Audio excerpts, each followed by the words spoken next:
Basically lasers are devices that augment some certain wavelength of light that targets a specific thing in the skin.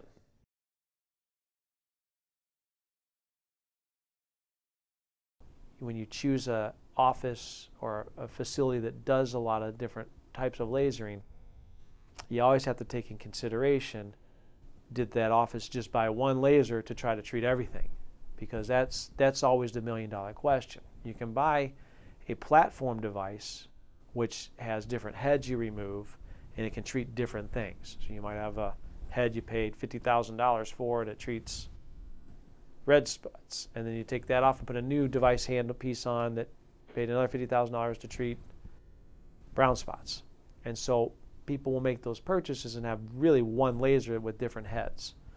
And so in an ideal scenario, you want to have probably multiple different lasers that target different things. I think you tend to have a better outcome, reproducible outcome with multiple lasers as options.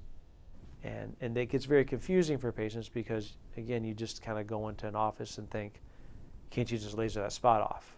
Well, if that office has a laser but they only have a pulsed dye laser and they want to laser off a brown spot, it's not necessarily the best laser. Now, some people will still say, well, we can still do it, but their outcome's not as good, so patients' satisfaction is decreased. An example would be one of the lasers we use from a medical side is called an excimer laser, which is basically a laser in the UVB light range that we use for essentially two different treatments, and both are medical. We use it for treating psoriasis. So it focuses treatment on specific areas on the body, so small body surface areas that are somewhat challenging to treat. We utilize that laser also for vitiligo patients, so patients that lose pigment